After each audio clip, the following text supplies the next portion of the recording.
इसलिए लिखा क्योंकि सच्चाई है देश की सेना जिसका नाम है जी, पूरे देश में नहीं बाहर के मुल्कों में जी, जी। जिस भारतीय सेना का रुतबा हुआ करता था, जी, नाम जी। हुआ करता था, अभी भी वो नाम है सर। वो उस बिल्कुल नाम है, लेकिन उस नाम को अभी अग्निवीर 2019 में राष्ट्रपति, प्रधानमंत्री, गृह मंत्री इनको इच्छा मृत्यु तक तो मांगी थी कि मुझे न्याय नहीं दे सकते तो इच्छा मृत्यु दे दो, पर सरकार जवान की बात सुनने के लिए तैयार नहीं। बोल रहा हूँ, मैंने देश के लिए वहाँ पाकिस्तान में कितनी यातनाएं झेली, खून नाक कितना मारपीट टॉर्चर बर्दाश्त किया है मैंने। जी, जी। ये मेरी पीड़ा है। आज मुझे दुख होता है कि मैं अपने देश के लिए जो किया था, और आज मुझे ऐसे लगता है कि मैं उधर ही शहीद हो जाता पाकिस्तान में, तो मुझे ये दिन आज देखना नहीं पड़ता कि एक हाथ में कटोरा और दूसरे हाथ में साथी। क्यों?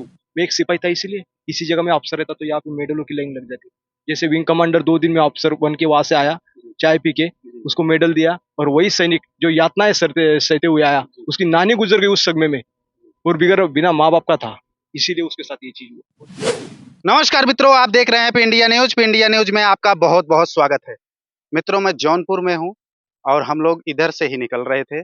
और हमारे देश में जो सेना की बात कही जाती है, आर्मी, और आर्मी के लिए आदमी कितना मेहनत करता है। सुबह उठता है, 4 बजे भागता है, दौड़ता है, फिर आर्मी ज्वाइन करता है। और आर्मी जब पा जाता है तो बहुत सारी खुशहाली जाती है। लेकिन ऐसे में कुछ लोग हमको ऐसे मिल गए हैं जो आर्मी के जवान हैं। अब वो लोग की दशा अगर आप देखेंगे तो बहुत शर्मिंदा हो जाएंगे कि जवान हमारे कैसे दिख रहे हैं और इस हालात में क्यों हो गए।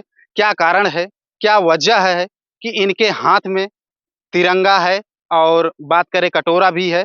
क्या सारा है, सब चीज आपको दिखाएंगे और इन्हीं से हम बातचीत करेंगे। सबसे पहले हम आपको इनकी हालात दिखाएंगे। देखिए, ये भारत देश का अपना तिरंगा, बकायदा देख सकते हैं कि ये तिरंगा लिए हैं और ये कटोरा है। कटोरे पे लिखा गया है न्याय की भीख दो। ये न्याय की भीख दो, ये क्या है? जो हमारे साथ पीड़ा हुई है, जो अन्याय हुआ है, इसीलिए हम लिखा है न्याय की भीख दे दो। अच्छा अच्छा, न्याय की भीख दे दो। और मित्रों, एक इनके गले में देखो, ये बैनर है। ये बैनर पे लिखा है ए मेरे वतन के लोगों, ये मेरे वतन के लोगों। और इसके बाद क्या लिखा है देखिए, पाकिस्तान के घर में घुसकर मारकर हिंदुस्तान का झंडा फहराने वाला। ये वही व्यक्ति है जो हिंदुस्तान का झंडा फहराया है। ये वही व्यक्ति है जो हिंदुस्तान का झंडा फहराया है। मित्रों, देखो आप लोग कि ये वही व्यक्ति है जो हिंदुस्तान का झंडा पाकिस्तान में फहरा के आया है। लेकिन आज इनके हाथ में कटोरा है। ये कटोरे का क्या रहस्य है और किस लिए कटोरा उठा लिए हैं, क्या वजह है ये कटोरा जो उठाए हैं? यही आगे बढ़ी है ना सर थोड़ा। अच्छा, ये चंदू जी हैं। मैं जवान चंदू चौहान। आज चाय बेचने वाले के राज में एक हाथ में कटोरा और दूसरे चाय बेचने वाले के राज में कौन चाय बेचता था? चाहे तो भेजते हैं, आपको ही पता है, कहीं हम न्याय के लिए कितने लड़ रहे हैं। अब आगे पढ़ना था आपने वो। अच्छा अच्छा, तो इनका कहना है कि आगे और पढ़ो आप। मैं तिरंगा लेकर अपने ही हिंदुस्तान की सड़कों पर न्याय की भीख मांग रहा हूँ। वही पाकिस्तान से आने वाली सीमा हैदर। अच्छा, सीमा हैदर को चाय बेचने वाला नौकरी और टिकट दे रहा है। क्या यही इंसाफ है? अच्छा, आप मित्रों एक सोशल मीडिया पे वीडियो देखे होंगे कि सीमा और सचिन की प्रेम कहानी, जो सीमा हैदर पाकिस्तान से चली जाती में वो इज्जत से रहती है। तो इनका कहना है कि सीमा हैदर को नौकरी मिल रही है और टिकट दिया जा रहा है। तो ऐसा क्यों आप कह रहे हैं? सर वही तो बोल रहा हूँ, मैंने देश के लिए वहाँ पाकिस्तान में कितनी यातनाएं झेली, खून नाक कितना मारपीट टॉर्चर बर्दाश्त किया है मैंने। जी जी। ये मेरी पीड़ा है। आज मुझे दुख होता है कि मैं अपने देश के लिए जो किया था, और आज मुझे ऐसे लगता है कि मैं उधर ही शहीद हो जाता पाकिस्तान में, तो मुझे ये दिन आज देखना नहीं पड़ता कि एक हाथ में कटोरा और दूसरे हाथ में न्याय की भीख मांगना। अच्छा, पाकिस्तान में कैसे आप जाते? सर्जिकल स्ट्राइक हुआ था उस टाइम पे, आपने सुना था न्यूज। सर्जिकल स्ट्राइक का न्यूज आप सभी लोग ने सुना था। वो किस सन में हुआ था सर्जिकल स्ट्राइक? 2016 में 29 सितंबर 2016 के दिन, जिस टाइम पे हमारे जवानों को मार दिया गया था। 19 सितंबर को हमारे आतंकवादी, जो हमारे उनके आतंकवादी थे, उन्होंने हमारे जवानों को हत्या कर दी थी और मार के ले गए थे। तभी 29 सितंबर को सर्जिकल स्ट्राइक हुआ था। उस टाइम पे मैं पकड़ा गया था पाकिस्तान में। अच्छा, उस समय आप पाकिस्तान में पकड़े गए अपने देश के लिए मैंने किया, पर आज देखिए, आज मेरे हाथ में देखिए क्या है। तो आपके साथ ऐसा क्या होता है जो अभी, अच्छा आप ये कि आप अभी आर्मी में हैं कि नहीं? अभी निकाला मुझे 1 महीना पहले, 1 डेढ़ महीना पूछे मुझे टर्मिनेट किया। 11 साल सर्विस करने के बाद मुझे टर्मिनेट किया गया। अच्छा, आपने 11 साल सर्विस किया। सर्विस करने के बाद निकाल दिया गया। निकाल दिया, और मेरा आज 12 लाख का कर्जा है, 15 महीने का बच्चा है। वही देश की रक्षा करना मेरे लिए अपराध है क्या? मित्रों, ये वही हैं चंदू चौहान, जो पाकिस्तान में झंडा लहराते हैं, सर्जिकल स्ट्राइक में पकड़े जाते हैं। चंदू चौहान आज ये हालत हो गई है, इनको नौकरी से टर्मिनेट कर दिया जाता है। और टर्मिनेट में क्या दिखाया जाता है, कुछ तो दे के निकाले होंगे। उन्होंने जो अधिकारी होते हैं, जो ब्रिटिश लॉ है 1950 एक्ट, उसके माध्यम से दुरुपयोग कैसे करते हैं। जैसे एक जवान जो सच बोलेगा वो सीधा घर से, नौकरी से सीधा बाहर कर दिया जाएगा उसको, या तो उसके ऊपर इतना इतना टॉर्चर किया जाएगा, मानसिक भी शारीरिक भी, वो टूट जाता है। लास्ट में वो गुलामगिरी करने के लिए मजबूर हो जाता है। पर मैंने गुलामगिरी नहीं सही, मुझे वो पसंद नहीं था, इसीलिए मुझे आज 5 रेडिंग के पर्पज से घर भेजा। पर जो रेडिंग एंट्री दिया है उसमें अगर उनका गलत काम मुझे करवा रहे और मैं मना करता हूँ तो ये तो मैं अपराध नहीं मानूंगा। चंदू जी, ये किसके द्वारा होता है? वो कौन से अधिकारी, किस रैंक के अधिकारी? जो वही उच्च अधिकारी कमांडिंग अफसर होता है, वहां से जो लेफ्टिनेंट कमीशन प्राप्त करके आता है, वो उनको वैसे ढलाया जाता है। अगर जो सच, मैं सभी अफसर ब्लेम नहीं करूंगा, पर 90% अफसर वही है जो ब्रिटिश लॉ लेके बैठे, हमारी बात सुनी ही नहीं जाती है। और आज देखिए, हम नहीं, ऐसे कई जवान जो शोषण से पीड़ित है, उनकी हत्या तक हो जाती है अंदर, जब सच के लिए आवाज उठाता है तो। आज मेरे साथ भी वही हुआ। पाकिस्तान से आने के बाद 7 साल तक मैं शोषण बर्दाश्त करता रहा, सिर्फ मिडिल परिवार का था। वहां से आने के बाद मुझे सजा तक दिया, वो भी मैंने ले ली, क्योंकि एक मिडिल परिवार था। मुझे पता था मेरी नौकरी चली जाएगी, इसलिए मुझे कई चीजों से मैं चुपचाप बैठा रहा, कई न्यूज़ों में चला, ऐसे गया वैसे गया, फिर भी मैं बर्दाश्त करता रहा। पर आज मुझे जब मेरा पेंशन का टाइम आता है, जानबूझकर अधिकारी का दुरुपयोग करके आज मुझे घर भेजते हैं। इसलिए मैंने 2019 में राष्ट्रपति, प्रधानमंत्री, गृह मंत्री, इनको इच्छा मृत्यु तक मांगी थी कि मुझे न्याय नहीं दे सकते तो इच्छा मृत्यु दे दो, पर सरकार जवान की बात सुनने के लिए तैयार नहीं। मित्रों, वही सरकार है जो पूरा दावा के साथ कहती है कि मैं आर्मी के लिए या मिलिट्री फोर्स के लिए स्पेशल स्पेशल चीज लाती है, लेकिन उनके अंदर क्या होता है, उनके जवानों के साथ क्या होता है, और वो बड़े बड़े अधिकारी क्या शोषण करते हैं, ये हमारे चंदू चौहान जी बता रहे हैं। और इनका कहना है कि मेरा मिलिट्री के ऊपर कोई ब्लेम नहीं। मिलिट्री के ऊपर ब्लेम नहीं, पर मिलिट्री के अधिकारी के ऊपर ब्लेम है, जो चला रहे सिस्टम को, ऑर्गेनाइजेशन को चला रहे। और जिस ऑर्गेनाइजेशन में एक जवान आता है, एक किसान का परिवार का, एक मिडिल परिवार का आता है, और उसी के साथ जब हत्याएं होती है, जब गलत शोषण होता है, तब वो आवाज उठाने की कोशिश करता है, उसको मार तक दिया जाता है, उसको नौकरी से बेदखल किया जाता है, और उसके ऊपर डाक कलंकित किया जाता है कि आप सेना से बाहर हो गए। आज मैं बाहर निकला तो मुझे कई लोग बोलेंगे, यार मिलिट्री ने निकाल दिया। मिलिट्री ने निकाला, एक सच की आवाज के लिए मैं निकला हूँ, बस यही न्याय की भीख मांग रहा हूँ। और अगर है दम सरकार में कोई भी, तो हमारी जांच करके दिखाए सरकार। मित्रों, इनका कहना है कि सरकार में अगर दम है तो न्याय की जो भीख दे दो, और न्याय के भीख के साथ इनका ये कहना है कि जांच करो, अधिकारियों के ऊपर जांच करो। ऐसी प्रणाली, ऐसी व्यवस्थाएं नहीं होनी चाहिए। नीचे के लोगों के लिए जो जवान हैं, वो बेचारे कितना शोषण सहते हैं। हमारे साथ में ही इनके देखिए आप, एक फ्रेम में और इनको आप देख रहे होंगे, एच.के. यादव लिखा है, और ये भी कुछ गले में अपने पट्टी टांगे हैं, और ये पट्टी पे या इस बैनर पे क्या लिखा है, ए मेरे वतन के लोगों, चाय बेचने वाला हमें बेच रहा है। ऐसे आपने क्यों लिखा? सर, ये इसलिए लिखा क्योंकि सच्चाई है, देश की सेना जिसका नाम है जी पूरे देश में नहीं, बाहर के मुल्कों में जी जी। जिस भारतीय सेना का रुतबा हुआ करता था, जी, नाम जी। हुआ करता था, अभी भी वो नाम है सर? वो उस बिल्कुल नाम है, लेकिन उस नाम को अभी अग्निवीर बना दिया जा रहा है। अच्छा अच्छा। उसे बेचा जा रहा है। क्या, कौन सी अग्निपथ स्कीम, कौन सा अग्निवीर? जी आप उसे बंधुआ मजदूर बना रहे हैं ना। जी। अब बेच रहे हैं 21,000 रुपए में उसकी जान की, उसके प्राणों की बाजी। ऐसा कौन सी हमारी सेवा में कमी थी? मैं पूछना चाहता हूँ प्रधानमंत्री महोदय जी से, महोदय, कि हमारी सेवा में, देश सेवा में ऐसी कौन सी कमी रह गई थी? क्यों आप ऐसा कर रहे हैं? अगर आपको देश को नंबर 1 योद्धा बनाना है और आप बेहतर बनाना चाहते थे, तो क्यों ना आप, जैसे मतदान का अधिकार देते हैं 18 साल में, जी वैसे हर, चाहे जेंट्स हो चाहे लेडीज हो, जी। हर आदमी को, हर महिला को 18 साल की होते ही जैसे मतदान का अधिकार दे रहे हो, वैसे 2 साल की देश की सेवा के लिए उसे ट्रेनिंग दीजिए ना। वो कोई भी हो, नेता, चाहे नेता का बेटा हो, चाहे मंत्री का बेटा हो, चाहे विधायक का बेटा हो, चाहे अधिकारी का बेटा हो, किसी का भी हो। लेकिन आप केवल लोअर घराने के बच्चों के लिए, जो बिल्कुल गरीब घर से आते हैं, आप उन्हें अग्निवीर बना रहे हैं।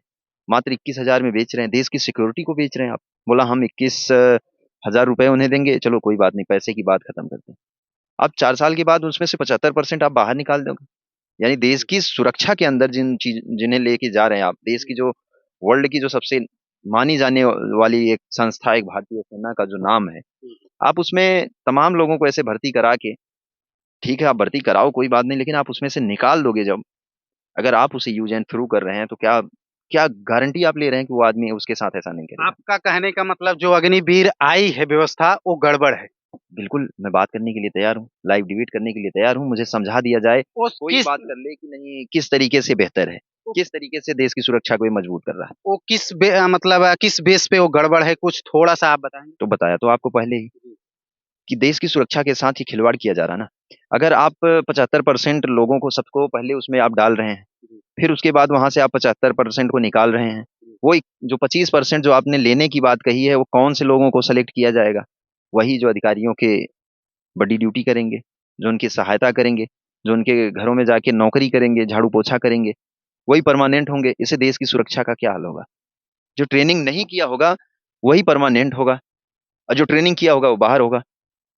मित्रों, इनका कहना है कि 75% लोगों को बाहर किया जाएगा और 25% लोगों को लिया जाएगा, और लिया जाएगा उनको जो उनके बड़ी सिस्टम में काम करेंगे, जो उनकी बात को मानेंगे, जो उनके कहने को मानेंगे। और इनके ही बैनर में एक और बात आगे लिखी है, भरा नहीं जो भाव से बहती जिसमें रसधार नहीं, वो दिल नहीं वह पत्थर है जिसे देश से प्यार नहीं। वाह, क्या अच्छी बात लिखी गई है। इस हम बात करेंगे, ये आपने जो लिखा, आज के समय में किसको देश से प्यार नहीं है? ये तो मैं पूछना चाहता हूँ, किसको देश से प्यार नहीं है? मैं तो जान रहा हूँ सबको देश से प्यार है। इसीलिए तो मैं कह रहा हूँ कि देश से प्यार जिसको सबको है अगर, तो ये अग्निवीर जैसी स्कीम का इतना विरोध होने के बाद, इतना सब लोग उन चीजों से दुखी हुए, कितने जवानों ने कितना मतलब विरोध किया, लेकिन उन जवानों का कोई किसी ने साथ क्यों नहीं दिया? कितने युवाओं ने मतलब आगे आकर कितना विरोध किया, कितना सब कुछ किया, लेकिन उस टाइम पे किसी ने उनका साथ नहीं दिया। ताकि राजनीतियां लोग करते रहे, अभी आज भी कर रहे हैं, आज भी हम आएंगे तो अग्निवीर हटा देंगे, हम आएंगे तो अग्निवीर हटा देंगे, क्योंकि उन्हें सिर्फ राजनीति से मतलब है, देश की सेवा और देश की सुरक्षा से मतलब नहीं है। ये तो सवाल ही है कि बनाया जा रहा है, यही तो कह रहा हूं मैं, लाइव डिबेट करने के लिए तैयार हूं, किस तरीके से अग्निवीर से देश की सुरक्षा को बेहतर किया जाता है, किस तरीके से बड़ी सिस्टम से देश को बेहतर किया जा रहा है, ये सारी चीजें मैं बात करने के लिए तैयार हूं। और यही चीजें मैं अगर सरकार को कह रहा हूं कि इसकी जांच करा दी जाए, बड़ी सिस्टम नहीं होना चाहिए सेना में, जवानों की हत्याएं कराई जा रही हैं, जवानों का लेकिन शोषण हो रहा है। बड़ी सिस्टम में भी उसके लिए मतलब कर्मचारी का चयन होता है, या सैनिक का चयन होता है। ऐसे नहीं होता, बड़ी सिस्टम के लिए नहीं होता, बडी सिस्टम अलग ही है। बडी सिस्टम का मतलब होता है वार सिचुएशन के टाइम पे एक दूसरे की मदद करने वाला बडी होता है एक दूसरे का, जी जी ना कि बडी सिस्टम के तहत कोई कर्मचारियों की भर्ती होती है। वो जो आप कह रहे हो ट्रेडमैन, नाई, बार्बर, ये जो भर्ती होती है ना, जी जी ये एक परिवार होता है। जैसे अगर घर पे अगर देखते हैं आप, तो माँ, बहन, भाई, तमाम लोग होते हैं, कोई घर में अंदर का काम करता है, कोई बाहर का काम करता है, कोई कुछ भी काम करता है। तो ऐसे सेना के अंदर क्या बाहर के लोग ना आए, इस वजह से वहां पे हर ट्रेड के हर लोगों को भर्ती कराया जाता है, कुक, बार्बर, वाशरमैन, सब लोगों को, ना कि किसी अधिकारी के पर्सनल जाके उसके घर में उसके नौकरी करने के लिए, उसके नौकरों के जैसे काम करने के लिए, उसके बक्से उठाने के लिए, उसके चूना गेरू, उसके मैडमों के कपड़े धुलने के लिए, उसके बच्चों को टहलाने के लिए, उसके कुत्ते घुमाने के लिए नहीं। ऐसी भर्ती नहीं होती थी। और इसके लिए ताकि गवर्नमेंट उसे पैसा देती, इसके लिए उन अधिकारियों को गवर्नमेंट पैसा देती है। तो ये सहायक प्रथा जो है, ये नहीं होनी चाहिए। सहायक प्रथा पे, अग्निवीर पे, इन तमाम मुद्दों पे मैं लाइव डिबेट करने के लिए तैयार हूँ। कह तो रहा हूँ कि अगर हरिंदर जी का कहना है कि सहायक प्रथा नहीं होनी चाहिए। जो देश में सेवा कर रहे हैं, जो बॉर्डर पे सेवा कर रहे हैं, जो मिलिट्री के मतलब जवान हैं, जिसके लिए वो गए हैं, उसका ही काम करना चाहिए, इनका ये कहना है। और इनके बैनर पे एक और लिखा है, भारतीय सेना बचाओ हिंदुस्तान की सुरक्षा व हिंदुस्तान को बचाओ। और भारतीय सेना से सहायक प्रथा बड़ी सिस्टम हटाओ। इनका साफ तौर से यही कहना है कि जो बड़ी सिस्टम है, वो केवल वार के दौरान ही जो सेवा होती है वही मान्य होती है ना। बड़ी सिस्टम का मतलब वही पार्लियामेंट में रक्षा मंत्री महोदय जी ने यही कह के इस चीज को हरी झंडी दी, क्योंकि उन्हें अधिकारियों ने गाइड किया, बोला बड्डी होना जरूरी है वॉर सिचुएशन के टाइम पे। यही चीजें कह रहा हूँ कि वो बड्डी किस तरीके से होना चाहिए, कैसे होना चाहिए, वॉर सिचुएशन के टाइम पे होना चाहिए या फील्ड इलाके में होना चाहिए। तो पीस इलाके में बड्डी क्या कर रहा है? अधिकारियों के घरों में जवान क्या कर रहा है? जो रिटायर हो गए उनके घरों में जवान क्या कर रहा है? ये चीजें हैं। और मित्रों देखो, जवानों का शोषण हुआ शोषण हो रही है, हत्याएं रोको। ये सत्य यही है कि यहाँ तक कि शोषण का ही शिकार ये जवान है, और शोषण का ही शिकार मैं हूँ, और शोषण के ही शिकार तमाम जवान हैं। और उसी शोषण के तहत मेरी खुद हत्या कराने की कोशिश की गई। ऐसे तमाम न जाने कितने जवानों की हत्याएं कराई जा रही हैं। आज सरहद पे शहीद कम अंदर मारे ज्यादा जा रहे हैं हम लोग। और आपने एक बात और लिखा, भारत की मरी हुई मीडिया को आईना दिखाना है। ये मीडिया से कहाँ से आप? मीडिया से यही आ जाता है कि जब हम हिंदुस्तान की अपनी सड़कों पे अपनी बड़े बड़े विपक्ष के नेताओं के पास, पक्ष के नेताओं के पास जब हम पहुंचते हैं, तो हमारे इस दर्द को दिखाने वाला कोई माई का लाल पैदा नहीं हुआ कि जो दिखा दे, कोई ऐसी कलम नहीं जो लिख दे। तो इन चीजों के लिए जब कहीं संजोग बस कहीं कोई पकड़ा जाता है, कोई मीडिया वाला जो हमारे देश की सबसे बड़ी news agency ANI, ABP, news 18, ये लोग जो न्यूज चैनल वाले हैं, पहले तो ये लोग बाइट लेते नहीं, और जब पब्लिक में जब पकड़े जाते हैं, जब हम कहते हैं कि देखिए ये हमारे देश की न्यूज एजेंसी मीडिया, ये हमारे दर्द को नहीं चला सकती, तो बाइट तो ले लेते हैं लेकिन चलाने की हिम्मत नहीं होती। देखिए मित्रों, इनका मीडिया के ऊपर एक सवाल है। मीडिया के ऊपर जो सवाल है, ANI, ANI मीडिया है, जो आप लोग देखते भी हैं, social media, national media, international media, जो इनकी दर्द और पीड़ा को नहीं चलाती है। ये ABP वाले ने कवर किया है, ये देखिए, और शायद ABP वालों ने नहीं दिखाया है। इनका ये कहना है, ये इनका कहना है, जो आप मरी हुई मीडिया को आईना दिखाने की बात करते हैं। और एक बात आपने ये बहुत लिखा है, नए भारत के नपुंसक तथा गुलाम बनाया जा रहा है। ये कहाँ तक कैसे आप मानते हैं? नहीं मानते हैं, अगर नपुंसक और गुलाम नहीं बनाया जाता तो सबको अपनी आजादी, सबको अपनी बात कहने का अधिकार होता है। आपको तो आपका बात कहने का अधिकार है। कहाँ कहने का अधिकार है? अगर कहने का अधिकार होता तो हमारी बातों को लोग क्यों नहीं दिखाते, लोग क्यों नहीं लोगों तक पहुंचाया जाता? और मान लियो हम तो दिखा रहे हैं अपनी जान पे, अभी जो मिलते हैं आपके जैसे तमाम जो पत्रकार मिलते हैं, बोला आपको डर नहीं लगती, आप ऐसे रोड पे ऐसे घूम रहे हैं। यानी सोचिए, जो हिंदुस्तान आजाद हुआ, जिस हिंदुस्तान को आजाद कराया हमारे पुरखों ने, और जिसकी हम हिफाजत करते हैं अपने प्राणों का बलिदान दे करके, उस हिंदुस्तान में सत्य बोलने के लिए डरना पड़ता है। और वही मीडिया वाले कहते हैं कि अगर इन चीजों को चला देंगे तो हमें नौकरी से निकाल दिया जाएगा। तो ये क्या है? ये आजाद भारत की ये छवि नहीं हो सकती। तो यही चीजें हैं। अच्छा, 400 केजी RDX कैसे आया, कोई जवाब दे सकता है? ये आप जवाब दे सकते हैं क्या? हम नहीं दे सकते सर, हमारे पास जवाब नहीं, इसलिए तो हम पूछ रहे हैं। अच्छा, हमारे पास इनका जवाब ये नहीं। कहना है मित्रों कि 400 केजी RDX कैसे आया, और इनके इस पे लिखा गया 40 जवान को शहादत का गुनाहगार कौन था। अगर ये सब बात, और इसमें नीचे लिखा गया है HK यादव फौजी, हरिंदर आजाद फौजी हैं। और मित्रों, इनकी काफी कुछ मुलाकात भी हैं बड़े बड़े लोगों से। और इस सारा दस्तावेज भी देखिए, ये राहुल गांधी जी से मिले हैं, विपक्ष के नेता हैं इस समय। और इनके पास बहुत सारे कागजात हैं। राहुल गांधी जी को आप बता रहे हैं तो रक्षा मंत्री को भी अच्छा अच्छा, देखिए, हाँ, इसमें इस तस्वीर में रक्षा मंत्री जी भी हैं। और दोनों दो, दोनों लोग मिले हैं। कहीं न कहीं ये देखिए वही जवान हैं जो हमारे सामने आज खड़े हैं, और वही कैप है, और ये वही कैप दिख रही है, और वही तस्वीर है, वही चेहरा, चमचमाता चेहरा है, जो रक्षा मंत्री जी से भी मिले हैं और राहुल गांधी जी से भी मिले हैं। और कहीं न कहीं इनको आश्वासन मिलता है कि नहीं मिलता है, सारी बातचीत हम लोग कर ही रहे हैं। और इनके पास, अच्छा, आपको इस समय आप नौकरी में हैं कि आप भी टर्मिनेट कर दिए गए? ये हमें नहीं पता है, हम खुद ही पूछना चाहते हैं। जब हमें कोई कागजात नहीं दिया जा रहा है तो हम कैसे बताएं कि हम नौकरी में हैं कि नहीं। कितने दिन से आप घर पे? हम घर पे नहीं है, बशर्ते भारत भ्रमण कर रहे हैं। अच्छा, भारत भ्रमण कर अपने हिंदुस्तान को, मतलब हर जगह पे जा जाके, हर लोगों से मिल मिल के देश की सुरक्षा को बचाने का एक भ्रमण कर रहे हैं, तो जवानों को बचाने का। नौकरी के लिए नहीं बुलाया गया कि आ जाओ नौकरी कर लो? नहीं। अच्छा, अभी नहीं बुलाया। नहीं। तो मित्रों, इनको बुलाया नहीं गया है, और बुलाया किस नहीं गया, कारण? उल्टा वहां से मुझे वहां पे रहने नहीं दिया जा रहा। किस कारण से नहीं रहने दिया जा रहा, यही मैं पूछना चाह रहा हूँ। अच्छा, इनका क्या कारण है जो बोल रहे हैं कि उनको रहने नहीं दिया जा रहा है? और इनका एक प्रशंसा पत्र है।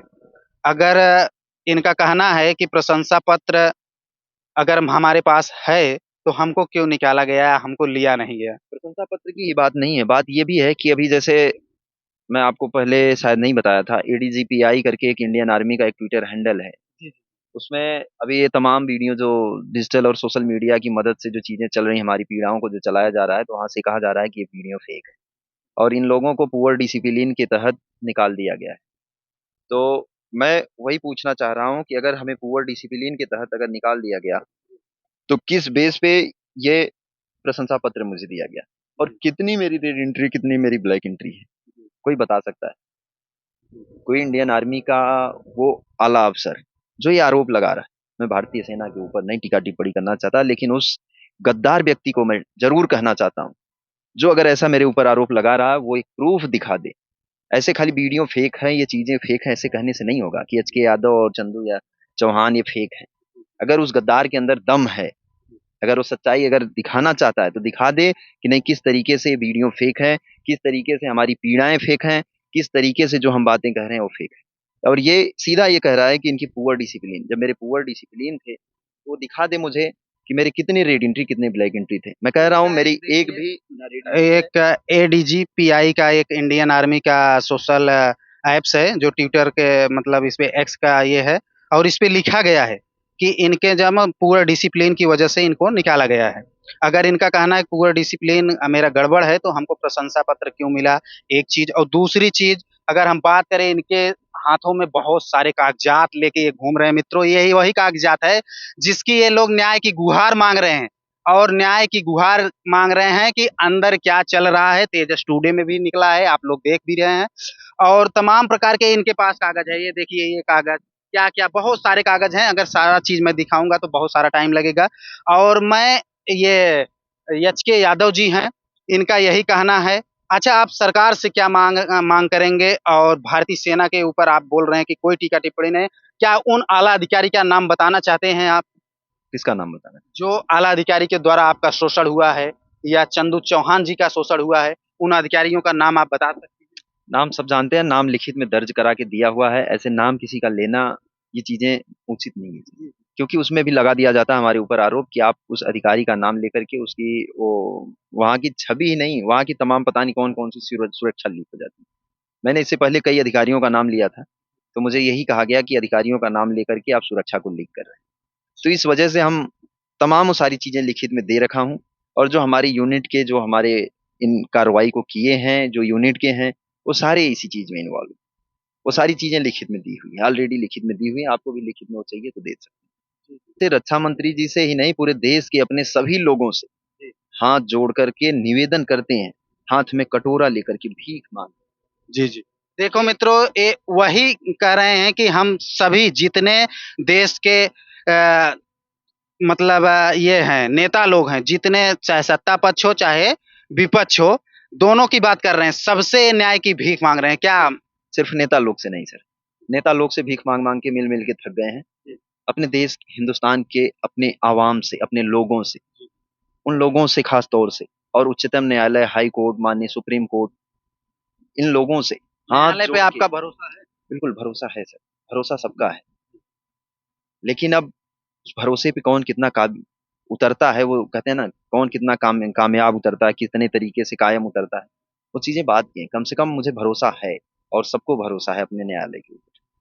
तो मैं उन लोगों से अपील करता हूं कि इन चीजों की जांच कराई जाए, जवानों की हत्याओं को रोका जाए, देश की सुरक्षा को बचाया जाए। जवानों के साथ लगातार शोषण हो रहा है, आए दिन, आए हर महीने, 2 महीने, 4 महीने, 6 महीने, साल भर में 2 4 6 वीडियो, 2 4 जवानों के हमेशा आ रहे हैं कि ऐसा हमारे साथ हो रहा है। कितने जवानों की सुसाइड केसेस बढ़ गई, कितने कितने लोग नौकरी छोड़ के जा रहे हैं, कितने लोग देश सेवा से पीछे हट रहे हैं। और अगर देश का अगर हर सिस्टम करप्ट हो सकता है, हर जगह खामियां हो सकती हैं, तो भारतीय सेना के अंदर भी कुछ ऐसे गद्दार जरूर हो सकते हैं जो। भाई मैंने फौज छोड़ दी 3 4 साल नौकरी करके, मेरे साथ बात करो, मैं बताता हूँ आपको क्या है। जितना शोषण है ना फौज में, पूछो मत है। जो उनके गार्डन, उनके गुलाम है, वही सिपाही। ऐसे एक नहीं है, कई जवान इससे प्रताड़ना से गुजर रहे, आज सर्विस कर रहे। 90% जवान आज भी प्रताड़ना से गुजर रहे हैं। जो ADGPI बोल रहा है ना हमारे बारे में, वो डिसिप्लिन है, तो प्रूव करके दिखाए, वीडियो ऑडियोग्राफी प्रूव करके दिखाए। और सर्जिकल स्ट्राइक के बारे में बोल रहे, तो मेरे को कोई डिबेट करने के लिए आना चाहता है ना, सर्जिकल स्ट्राइक हुई क्या नहीं हुई, उस बारे में भी मैं बताना चाहता हूँ कि मेरे साथ ही क्यों, मैं एक सिपाही था इसलिए। इसी जगह में अफसर रहता तो यहाँ पे मेडलों की लाइन लग जाती। जैसे विंग कमांडर 2 दिन में अफसर बन के वहां से आया, चाय पी के उसको मेडल दिया, और वही सैनिक जो यातनाएं सहते हुए आया, उसकी नानी गुजर गई उस समय में, और बिना माँ बाप का था, इसीलिए उसके साथ ये चीज हुआ। और न्याय के लिए देश की सेना को, देश की सुरक्षा को कमजोर कर, तो उसकी जांच होनी चाहिए और उचित कार्रवाई होनी चाहिए। अगर हम गलत हैं तो हमें सूली पे चढ़ाया जाए, अगर वो गलत है तो नहीं चढ़ाया जाए। मित्रों, हमारे साथ हरेंद्र यादव और चंदू चौहान जी थे। इनका कहना है कि अगर मैं गलत हूं तो मेरे को सूली पे चढ़ा दिया जाए, कोई फर्क नहीं पड़ता है। अगर भारतीय सेना के अंदर ऐसे करप्ट अधिकारी बैठे रहेंगे तो सिपाहियों का शोषण होता रहेगा। मित्रों, आप लोगों को क्या राय है भारतीय सेना के प्रति और उन करप्ट अधिकारियों के प्रति? आप लोग कमेंट राय में अपनी प्रतिक्रिया जरूर दें। मिलते हैं नेक्स्ट वीडियो में नई खबर के साथ। जय हिंद, जय भारत।